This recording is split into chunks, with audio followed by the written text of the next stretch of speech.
দেশের আঙ্গিনায় পৃথিবীর যে কোনো প্রান্ত থেকে সরাসরি লাইভ সম্প্রচার দেখা যায়।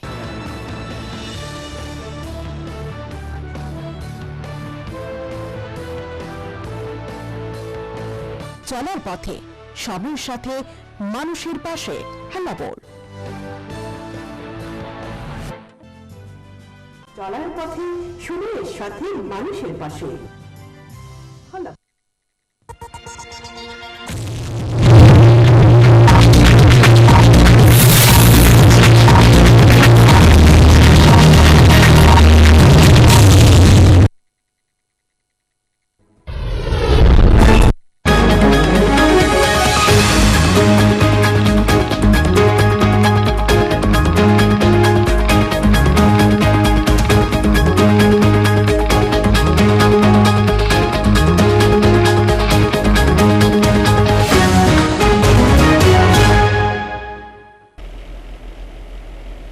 স্বাগত হাল্লাপুলের পর্দায়। বিস্তারিত খবরে যাব, কিন্তু তার আগে এক নজরে শিরোনাম।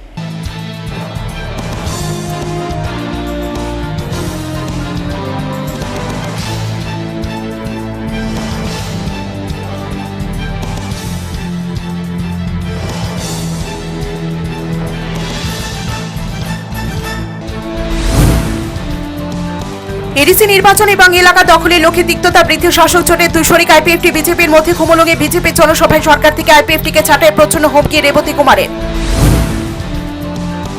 খোদ অধ্যক্ষের নির্বাচনী ক্ষেত্রে বেহাল অবস্থায় ঢুকছে একাধিক রাস্তাঘাট, নেই সংস্কারের উদ্যোগ।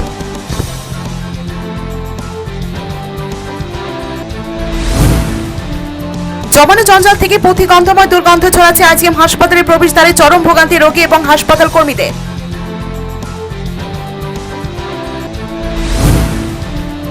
বিধানসভা চত্বরে প্রয়াত কংগ্রেস নেতা প্রাক্তন বিধায়ক ব্রজেন্দ্র মহক চৌধুরী মরদেহে শ্রদ্ধা জ্ঞান। মন্ত্রী বিধায়কদের শেষকৃত্য সম্পন্ন দক্ষিণ জেলা চোলাইবাড়িতে। কৃষক কল্যাণে কোনো প্রকার সাহায্যই পাচ্ছে না বহু কৃষক, অভিযোগ শাসক দলের কর্মী কৃষক পরিবারে।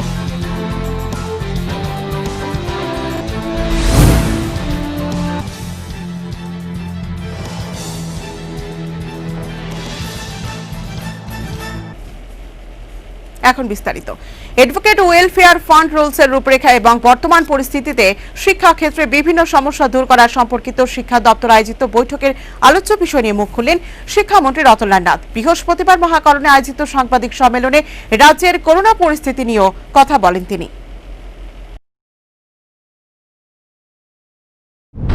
সেজন্য রাজ্য সরকার প্রস্তাব দিয়েছে মধ্যশিক্ষা পর্ষদের কাছে, তার জীবনের জন্য একটা বছর নষ্ট না হয় সেজন্য বছর বাঁচাও বলে একটা স্কিম করেছে। আমরা জানি যদি পরীক্ষা দিতে হয় পরের বছর দিতে হয়, এতে তার এক বছর কিন্তু টোটাল গ্যাপ হয়।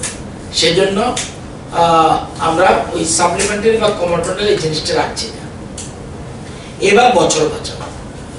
কালকে আমরা এই যে আমরা মিটিং ডেকেছি শিক্ষা দপ্তরের, সেই দপ্তরে শিক্ষা দপ্তর কর্তৃক আয়োজিত মিটিং, ছাত্র প্রতিনিধি, শিক্ষক প্রতিনিধি, অভিভাবক, স্বাস্থ্য দপ্তরের আধিকারিক, শিক্ষা দপ্তরের আধিকারিক, মধ্যশিক্ষা পর্ষদের বর্তমান প্রাক্তন দুই সভাপতি, অন্যান্য বিশিষ্ট শিক্ষাবিদ, সাংবাদিক সবাই ছিল।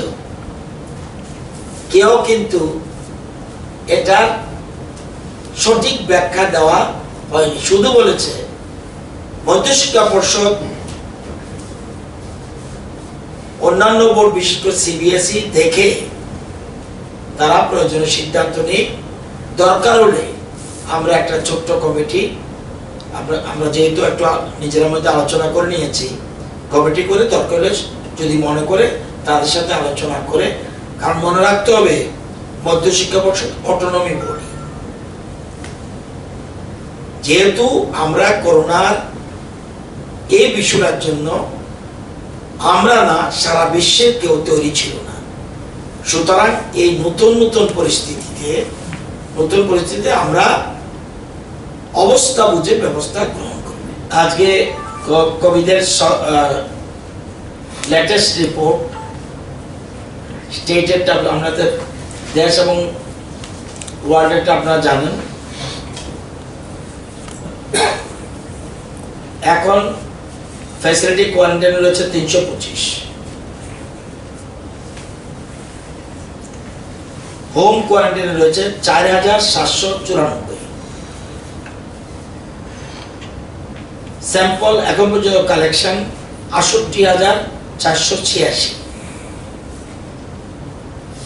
টেস্ট হয়েছে 67,217, positive 1,402, negative 65,815, recovered 1146, 1146, active case 248।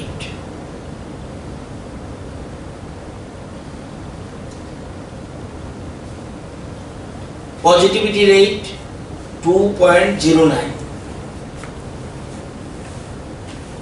কালকে ছিল 2.13, 2.13, আজকে হয়েছে 2.09।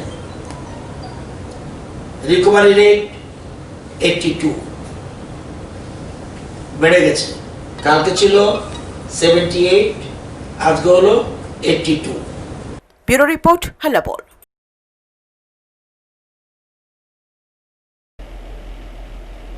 বড় ভাইয়ের ভূমিকা পালন করছে বিজেপি দল একাই সরকার চালাতে পারে। বৃহস্পতিবার খুমুলুঙে আয়োজিত জনসভায় হুমকির সুরে আইপিএফটি দলকে শাসালেন সাংসদ রেবতী মোহন ত্রিপুরা। বিজন ধরে ফেসবুক পোস্ট নিয়ে বিরোধী সিপিআইএম দলকে ঠুকলেন প্রদেশ বিজেপির সভাপতি ডাক্তার মানিক সাহা।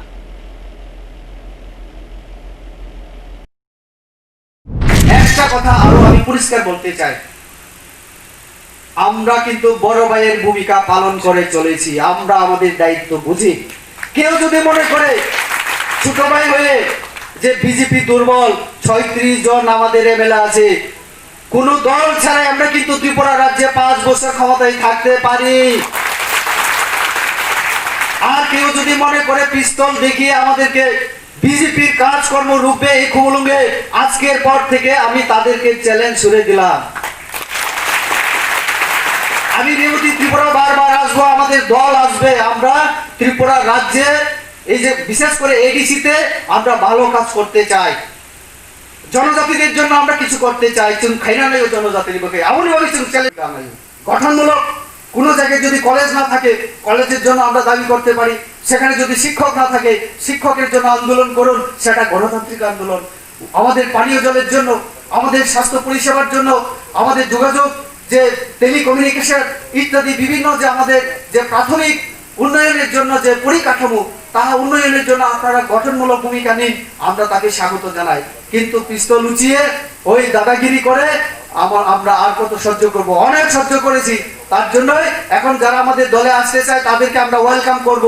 আর যারা বাধা দান করবে, আমরা কিন্তু পুলিশকে, আমরা আইনের কাজ আইন করবে, পুলিশের কাজ পুলিশ করবে। আপনারা আজকের পরে কারুর বাড়িতে গিয়ে, আজকের পরে আপনারা বিজেপি, আজকের পরে আপনারা যোগদান করার পরে আপনারা আজকে থেকে বিজেপি, আপনাদের সুবিধা অসুবিধা সমস্ত দেখার দায়িত্ব আমাদের। তার জন্য আমাদের পার্টির রাজ্য প্রেসিডেন্ট আজকে এখানে উপস্থিত। আপনারা কোনো চিন্তা করবেন না, পুলিশ প্রশাসন দিয়ে কিভাবে কি করা সেটা পার্টির দায়িত্ব দেবে। আপনারা গণতান্ত্রিক অধিকার প্রয়োগ করে আপনারা মানুষের বাড়িতে বাড়িতে যান। আমাদের নরেন্দ্র মোদীজি, আমাদের মুখ্যমন্ত্রী রাজ্যের জন্য কি করতে চায়, জনজাতিদের জন্য কি করতে চায়, সেটা আপনারা প্রচার করুন। ধন্যবাদ। Bureau report, Hallabol. বৃহস্পতিবার উষা বাজারে বাজার কমিটি এবং ভারত রত্ন সংঘের যৌথ উদ্যোগে অনুষ্ঠিত হয় লাদাখ সীমান্তে শহীদ জওয়ানদের প্রতি শ্রদ্ধা জ্ঞাপন অনুষ্ঠান। অনুষ্ঠানে অংশ নেন এলাকার বিধায়ক সহ বিশিষ্টজনেরা। উষা বাজারে আমরা সবাই সমবেত হয়েছি। এখানে উষা বাজার যে বাজার কমিটি এবং ভারত রত্ন সংঘ, তারা যৌথ উদ্যোগে বিগত 15ই জুন ভারতের যে 20 জন শহীদ হয়েছে তাদের প্রতি শ্রদ্ধা জানাতে এখানে মোমবাতি প্রজ্বলন, 2 মিনিট নীরবতা পালন এবং এলাকার একদম অধিক সংখ্যক লোক এটাতে যোগদান করেছে। তারা তাদের শ্রদ্ধা জ্ঞাপন করেছে এবং তাদের যে অভিব্যক্তি সেটা প্রকাশ করেছে। এই জন্যই আজকে আমরা সমবেত হয়েছি। আমার সাথে আমাদের যে ভারতরত্ন সংঘের বর্তমান প্রেসিডেন্ট আছেন কৃষ্ণপদ সরকার, তারপর প্রদ্যুৎ চৌধুরী আছেন, এটার সম্পাদক, এবং বাজার সমিতির সম্পাদক এরা আছেন। তারা যে সুন্দর আয়োজন করেছেন, এত লোক এখানে সমাগম হয়েছে, আমাকে আসতে বলেছে, আমি এসেছি, আমার বক্তব্য রেখেছি। আমি তাদের ধন্যবাদ জানাই এবং বিভিন্ন দুর্যোগের সময় এই ত্রাণের ব্যাপারে গোটা এলাকার মানুষ যেভাবে আমাদের যাদের চাহিদা ছিল তাদের পাশে যেভাবে দাঁড়িয়েছে তার জন্য আমি কৃতজ্ঞতা প্রকাশ করি। এবং এখানে এমন একটা মানুষ হয়নি, একটা ফ্যামিলি হয়নি, সে আমার এলাকার হোক, আমার রাজ্যের হোক, কিংবা আমার রাজ্যের যে কোনো প্রান্তের হোক, বহির্রাজ্যের হোক, রেশন কার্ড থাকুক বা না থাকুক, এবং যারা আছে তারা অনেকে সেটা পার্টিসিপেট করেছে এবং এখনো আমরা সেটা চালিয়ে যাচ্ছি। কালকেই আমরা করব ওএনজিসি SC/ST অর্গানাইজেশনের পক্ষ থেকে 100 জনকে এখানে খাওয়ানোর একটা বন্দোবস্ত করেছে। সুতরাং প্রতিদিন আমাদের প্রচেষ্টা জারি রয়েছে। Bureau report, Halapur. শাসক দলীয় কর্মী এবং এলাকায় একমাত্র কৃষক পরিবার হয়েও কৃষি এবং কৃষক কল্যাণে কোনো প্রকার সরকারি সাহায্য পাচ্ছেন না গৌরনগর ব্লকের ধরিয়াকান্দি গ্রামের কৃষক আব্দুল বারিক এবং তার পুত্র আব্দুল বাছিদ। গুরুতর অভিযোগ লক্ষ্মীপুর কৃষি সেক্টর অফিস এবং স্থানীয় পঞ্চায়েতের বিরুদ্ধে। কৃষি ও কৃষক কল্যাণে বহুমুখী সুযোগ সুবিধা দানের কথা জোর গলায় বলে থাকেন রাজ্যের মুখ্যমন্ত্রী, কৃষিমন্ত্রী সহ শাসক দলের অন্যান্য নেতা মন্ত্রীরা। কিন্তু বাস্তব ঘটনা হচ্ছে রাজ্যের বিভিন্ন স্থানে ধান, বীজ, সার, ঔষধ এবং কৃষি সরঞ্জাম পাচ্ছেন না অসংখ্য কৃষক। এবার খোদ শাসক দলের এক কৃষক পরিবারের কর্তারাই অভিযোগ তুললেন তাতে কৃষি বঞ্চনার বিভিন্ন কথা। আমি তো আমার জন্মলগ্ন, আমার বাবা, আমার দাদু, আমরা সবাই কৃষি খাত, আমরা আদি কৃষক হইলাম। আমরা এই অঞ্চলের মধ্যে আমরাই একমাত্র কৃষক। তো আমিও এখন বর্তমানে একমাত্র কৃষক। আমি কি সমস্যা আছে এখানে? সমস্যা হইলো যে এগ্রিকালচার থেকে আমরা বীজ, ধান, সার, সবজি বীজ, সার, বিভিন্ন স্কিম হয়, কিছু পাওয়া যায় না। তারা এখানে BLW আইলেই তারা বেশি দেয়, বিভিন্ন দুর্নীতি করে। কিন্তু কালকে আমরা উপস্থিতিতে দাম বলাইতাম ধান কালকে বিশালাই গেছি, বীজ আইছে দিছে না, সারলাই গেছি, পুরো সার আছে স্টোরে, সার দিতে না।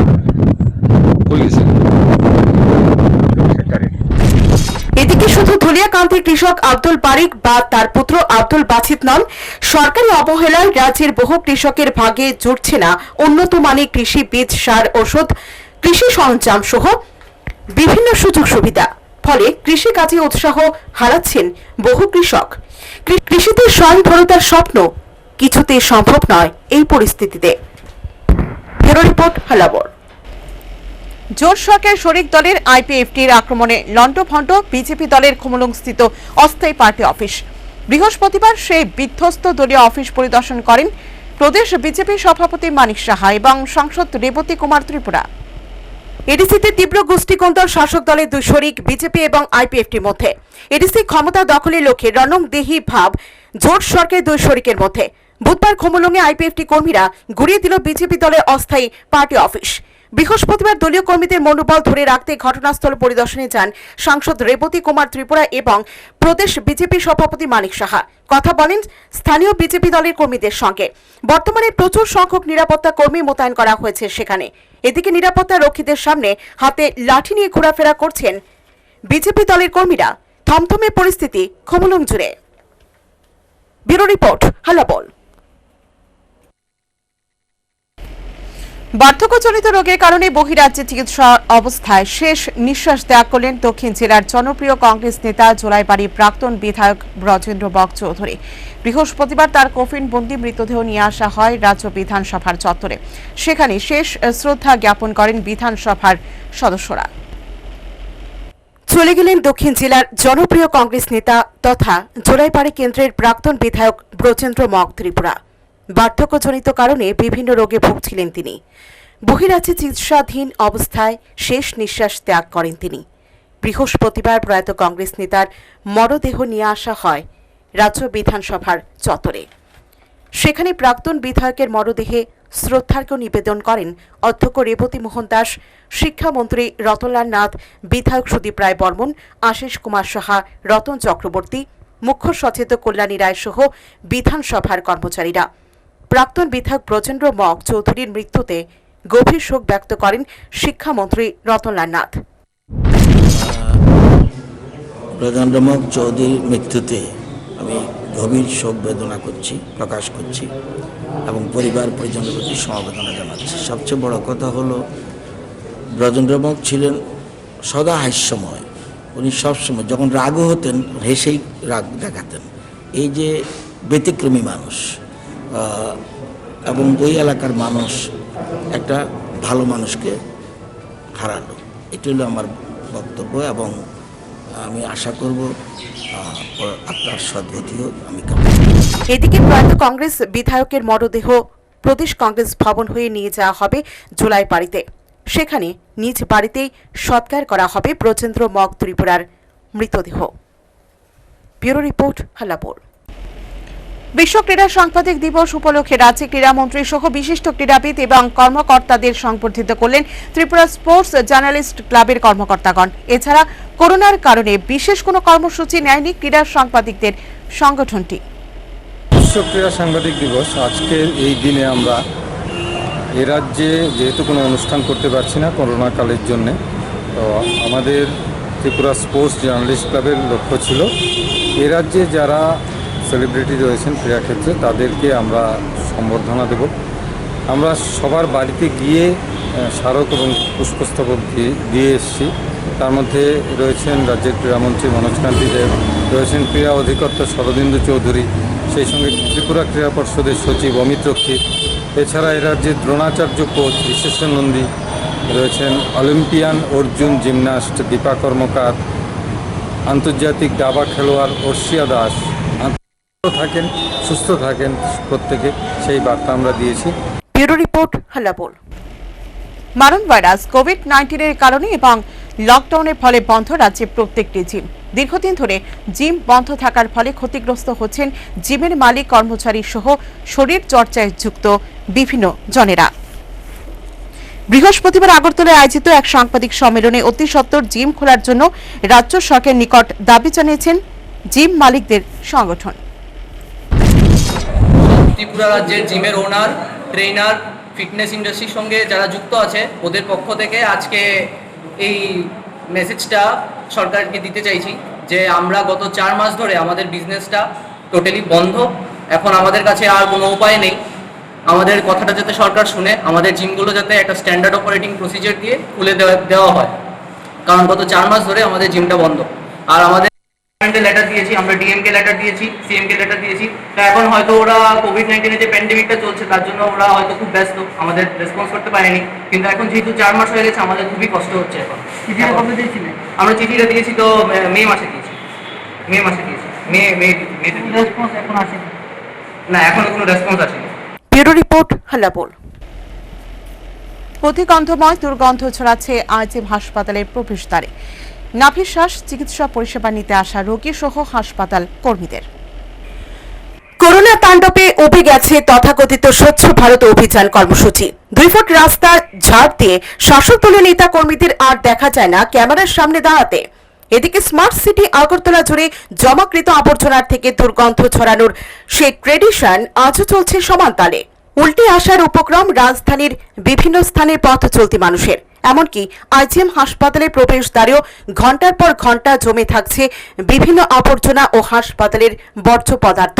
ফলে প্রতিনিয়ত চরম দুর্ভোগ পোহাতে হচ্ছে চিকিৎসা পরিষেবা নিতে আসা রোগী ও তাদের আত্মীয় পরিজন সহ হাসপাতালের স্থায়ী অস্থায়ী কর্মীদের মধ্যে। সপ্তাহখানে করব, কিন্তু আমরা এই পার্কিংয়ে ডিউটি করি, মানে সারাটা দিন যে এত কষ্ট হয়, মানে শ্বাস নেওয়ার মতো না, এই গন্ধ কাবার করণ যায় না। এরপরে হসপিটাল অথরিটির থেকে একটা ডিসিশন করছে যে এখানে রাখার। তা আমরা তো সামান্য ছোটো মোটো চাকরি করি, কিন্তু অথরিটি একটাবারও এই জিনিসটা ফলো করলো না যে আমরা এখানে কী করে সারাটা দিন এইভাবে কষ্ট করে ডিউটি করি। এরপরে হসপিটালে বহুত পেশেন্ট পাঠিয়ে আই, তারা তো রুমাল দিয়া মানে মুখ চাপা দিয়েও এটা রক্ষা করতে পারতেছে না। মানে এত গন্ধ, মানে এই যে জিনিসটা করছে ময়লা ফালাইতেই ঠিক আছে, কিন্তু একটা সাইড করে একটা চিপা জায়গা যদি ফালাইতো জিনিসটা খুবই সুন্দর হইতো। এবং এই জায়গাটার পরিবেশটা মানে টোটালি হসপিটাল পরিবেশটার সামনে মুখটার ভিতরে তারা এই জিনিসটা ইয়ে করছে। এবং মানে খালি আমরা পার্কিং না, এই গন্ধ হসপিটাল পর্যন্ত গিয়ে ঢুকতেছে। এদিকে হাসপাতালে প্রবেশ দ্বারে বর্জ্য পদার্থ জমিয়ে রাখার ক্ষেত্রে বিকল্প কোনো ব্যবস্থা গ্রহণ করছেন না হাসপাতাল কর্তৃপক্ষ এবং এমসি। চরম অভিযোগ উভয় সংস্থার বিরুদ্ধে। Bureau report, Helabol. বৈধ অনুমতি ছাড়া উত্তর জেলার বিভিন্ন প্রান্তে চলছে অবৈধ বালুর ব্যবসা। জেনে শুনে কুম্ভ নিদ্রায় মগ্ন থাকার অভিযোগ জেলা প্রশাসন ও বন দপ্তরের বিরুদ্ধে।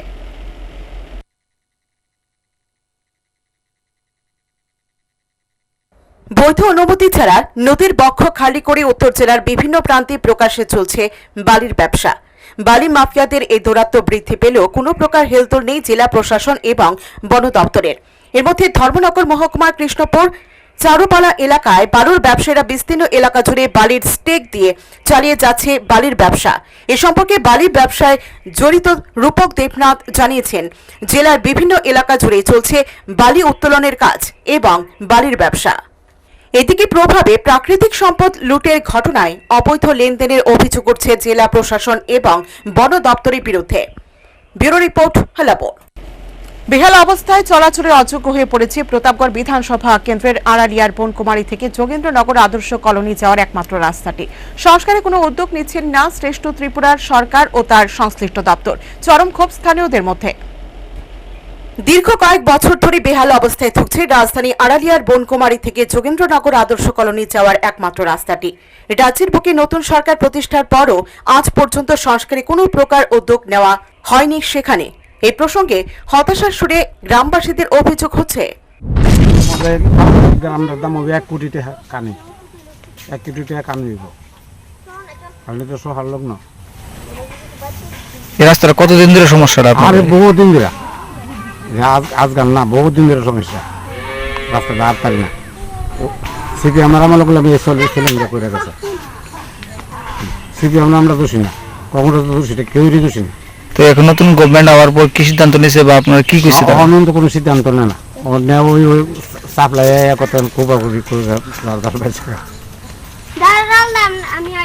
মানে নতুন রাস্তা দেখে রেখে গেছেন যে রাস্তার নতুন কর্পোরেটর এরকম কিছু? কয়জন কন্ট্রাক্টর বলাইছে, আমি তো কইতাম না। কয়জন কন্ট্রাক্টর আছে রাস্তাঘাট দেখা যা করার মধ্যে সমস্যাটা এই রাস্তাটা বিগত কত বছর যাবত আপনার এই সমস্যাটা ভুগতেছে? এটা আপনার বামপন্ডা মাল ছিল এরকম, বামপন্ডা চলিং করে গেছে, এয়ারপোর্ট ধরে আর হইলো না এতটুকু।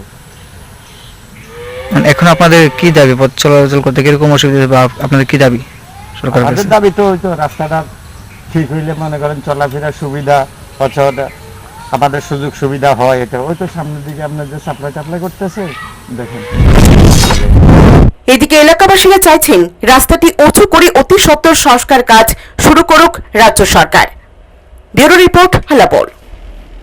খেলো ইন্ডিয়া প্রতিযোগিতায় অংশ নেওয়ার লক্ষ্যে বৃহস্পতিবার রাজধানীর শিক্ষা ভবনে অনুষ্ঠিত হয় ত্রিপুরা স্কুল স্পোর্টস বোর্ডে গুরুত্বপূর্ণ বৈঠকে 20টি অ্যাসোসিয়েশনের প্রতিনিধিরা অংশ নেন।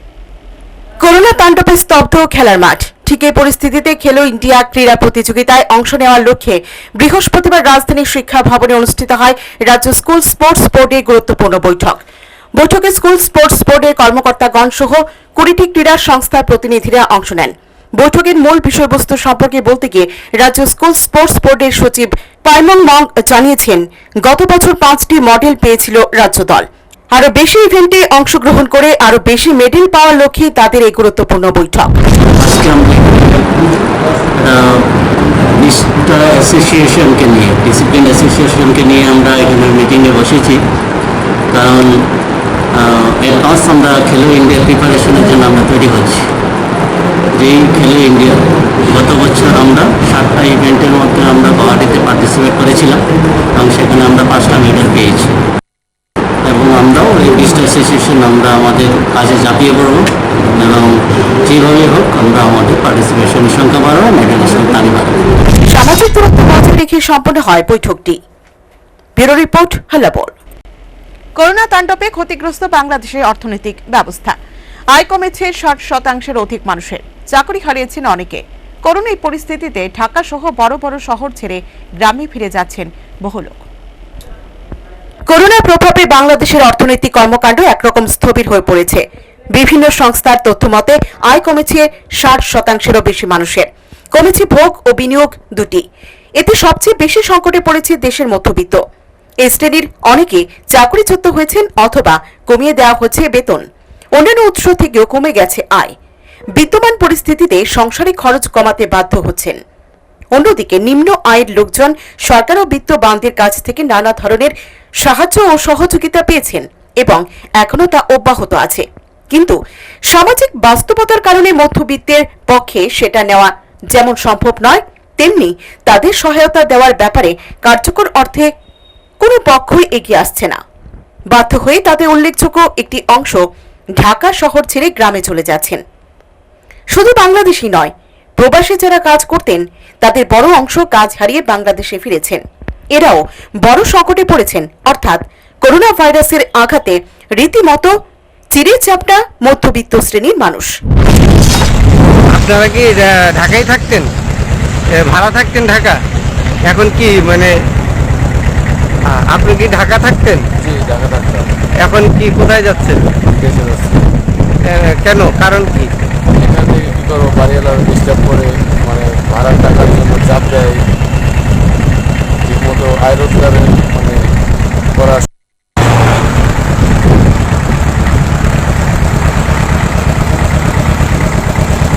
পরিস্থিতি উন্নয়ন না হওয়া পর্যন্ত মধ্যবিত্তদের জন্য সামাজিক নিরাপত্তা কর্মসূচির আওতা বাড়ানোর পরামর্শ দিয়েছেন অর্থনীতিবিদরা। ঢাকা থেকে হাবিবুর রহমানের রিপোর্ট, হালাবোল। 1 জুলাই থেকে বৃদ্ধি পেল প্রাকৃতিক গ্যাসের দাম। কেজি প্রতি সিএনজি গ্যাসের দাম বাড়ল 1 টাকা। এর পূর্বে প্রতি কেজি গ্যাসের দাম বাড়ানো হয়েছে 2 টাকা করে। এদিকে পিএনজি গ্যাসের দাম বেড়েছে কেজি প্রতি 50 পয়সা করে।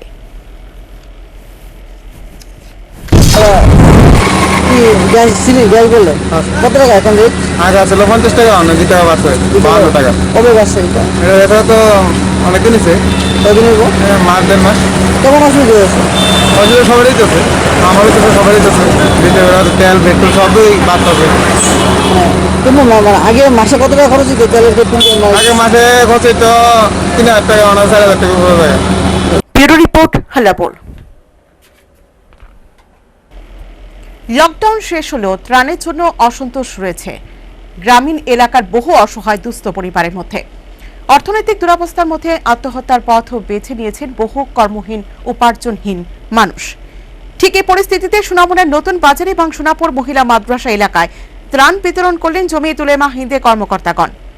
আজমল ফাউন্ডেশনের সহায়তায় গরিব মানুষের হাতে তুলে দেওয়া হয় বিভিন্ন ত্রাণ সামগ্রী। সারা ভারতবর্ষের জমিয়ত উলেমা হিন্দ সবসময় অসহায় দরিদ্রদের পাশে থাকে। এই হিসাবে যখন কোথাও কোনো দুর্যোগ হয় বা কোথাও কোনো মহামারী দেখা দেয়, কোথাও মানুষের মধ্যে অভাব অনটন দেখা দেয়, জমিয়ত উলেমা হিন্দ ত্রাণ নিয়ে ঝাঁপাইয়ে পড়ে মানুষের সাহায্যার্থে। এই উপলক্ষে পবিত্র রমজান তথা লকডাউনকে কেন্দ্র করে আজমল ফাউন্ডেশনের অর্থায়নে এবং সহযোগিতায় জমিয়ত উলেমা হিন্দ আসাম এবং পশ্চিমবঙ্গ সহ বিভিন্ন রাজ্যে ত্রাণ বিতরণ করতে আসে। এর অংশ হিসাবে আমরা ত্রিপুরা রাজ্য জমিয়ত উলেমা হিন্দ আজমল ফাউন্ডেশন থেকে এবং দিল্লির মাহমুদ মদনীর সহায়তায়, আসামের মাহবুব হাসান সাহেবের সহায়তায়, আসাম জমিয়তের সহায়তায় আমরা ত্রিপুরাতেও কিছু ত্রাণ পেয়েছি। এই ত্রাণগুলা আমরা ত্রিপুরার বিভিন্ন জায়গাতে প্রায় 1200 মানুষের মধ্যে বন্টন করার চেষ্টা করতে আসি। যেহেতু ত্রাণের সংখ্যা অল্প, সবাইকে আমরা দেওয়া সম্ভব না। কিছু এলাকার মধ্যে যেখানে বেশি গরিব, বেশি নিডি, ওইখানে আমরা যাইয়া মানুষের মধ্যে সাহায্য সহায়তা করার চেষ্টা করতে আসি। এর অংশবিশেষ আজকে এই নতুন বাজার মহিলা মাদ্রাসার কে কেন্দ্র করে এই মহিলা মাদ্রাসা সাইটে পাটে 4-5টা গাঁও সভা থেকে আমরা প্রায় শতাধিক লোকেরকে আজকে আমরা এখানে ত্রাণ বিতরণ করব। Bureau report, হালাবোল।